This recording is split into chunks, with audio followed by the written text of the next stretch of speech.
Assalamu алейкумдар, урматтуу мекендештер. Кандайсыздар? Жакшыбы ден соолуштар. Мен кайрадан Зак Күчмен. Сиздерге бул Бекборев боюнча TikTokто сөгүнгөндөр боюнча президенттин Камчыбек Ташиевди ар кандайлар жамандап чыккандар боюнча бүт айтып кетейин, аралашма видео кылып, анда эмесе көңүл буруп угуп коюңуздар. Чын жүрөгүмө айтып кетейин. Бул бир жумадан бери эле эмне болуп атат я Бекборев боюнча эле сынга кабылып атат го, элдерин сынга кабылып эле эл артисине алган, элдин алдына жүргөн адам сүрөткө түшпөй койду, бир мугалимдер чакырган турай тойго. Анан журналисттер суроо берсе да жооп бербей, Бекборев негизи артисттерди Садыр Жапаровдой жөнөкөй жүрүшүңөрдү каалаймын. Өткөндө поезд менен кетип барат балыкчыга, Садыр Жапаров сүрөткө түшүп атат жөнөкөй болуп, элдерим аралашып жүрөт, Камчыбек Ташиев болуп, элдердин кызматына жүрөт дегендей. Силер деле ушундойсуңар туурабы? Эл артисти тойлорго чакырат, концерт коесуңар, канча дүйнөнүн концерт коюп келиңер, мекендештер чакырат дүйнө жүзүндө мигранттар келип ырдап кеткиле деп. Көп жерде көрдүңүз го дейм.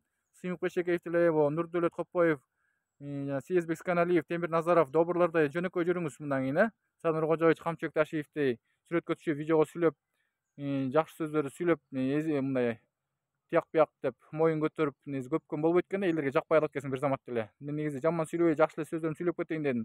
Анан могу TikTokто сөгүнгөндөр жоопко тартып, аккаунттарын өчүрүп чыккыс кылыңызчы. Желание ойноп аткандара йод сыйпанып, ар кандай майларды ичип, ар кандай сөгүнүп сагынып, элдерге дүйнөгө уят кылып бүтүрдү буларчы.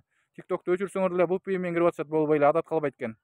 Желаниясыз деле ойносо болот да туурабы? Ушинтип батылдан нормально тапса болот экен дегендер бар экен. Анан кийин бул кафедеги тамадаларга да айтып кетейин дедим, сабак болсун деп атам. Ошолордо чектен ашып, шоу бизнесмендер келгенде тиги отургузуп убакыт бербей, чектен ашып кетишет. 5 саат алып барабыз деп коет, 5 саат эмес, арасында антракт, тосттор бар, ар кандай шоу бизнести ырчылар, бийчилер келет. Анан өздөрү 1-2 саат сүйлөйт экен негизичи, ашып кетсе.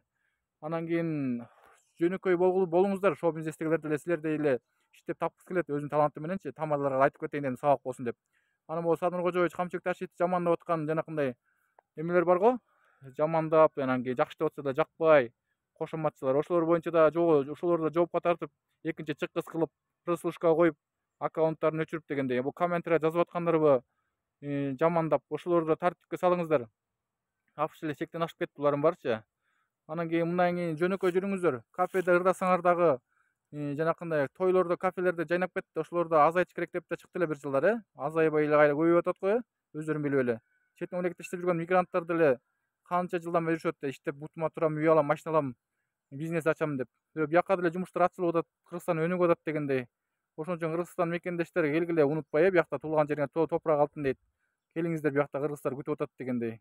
Ошо спортсмендерибизди мына өнүктүртүп, Кыргызстанда дүйнөгө таанытып атат, желектерди чыгарып, биринен бири артынан чыгып, мына өткөндө Олимпиада чемпиону алып келгендер, Мунарбек Акжолдордон кийин чыгып атышат.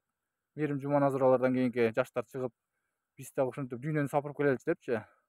Кандай жагынан таланттуу жагынан чыкпагыла, мондай TikTokто булгап сөгүнүп сагынгандарды тартипти сактап, жоопко тартыңыздар. Силер жамандап чыгып аткан жанакындай жаман адамдарчы, жакшы иштеп атсаңар да жамандап, ошондой эле 2 түрлүү, 3 түрлүгү бөлүнүп атат да. Ошон үчүн сиздерге ушундай жакшы тартип менен, жакшы таланты менен, өздөрүнүн таланты менен чыккандарды деле элдер колдойт да, мындай айткандачы. Ошон үчүн эң жакшы жөнөкөй жүрөм десеңиздер, ушу Садыр Кожоевич Камчыбек Ташиевден үлгү алгыла, үйрөнгүлө.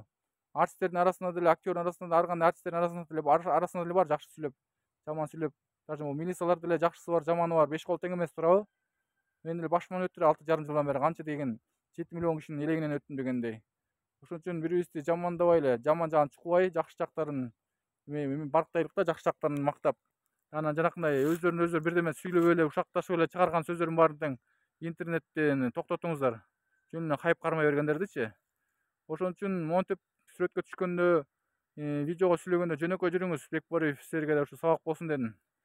Ошон үчүн талантым бар, таанышым жок деген адамдарга да сабак болсун. Жана канчалык бийикке чыксаңар да, элдер колдоп чыкса да, ошон үчүн жөнөкөй жүрүш керек да. Жып минип особнякта жашасаң дагы, элдин адамы болгондон кийин, мындан кийин сабак болду го дейм, көп эле артисттерге. TikTok'деги эмелердин баарын өчүрүңүздөр, жоготуңуздар, мен көзүмө көрсөтпөй, вообще жамандап чыгып аткан жанакындай.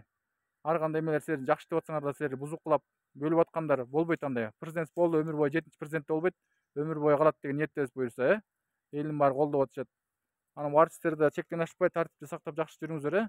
Мен сиздерге жүрөктөн калтырбаган жакшы сөздөрүмдү айтып кетейин дедим, 5 мүнөттүк болсо дагы.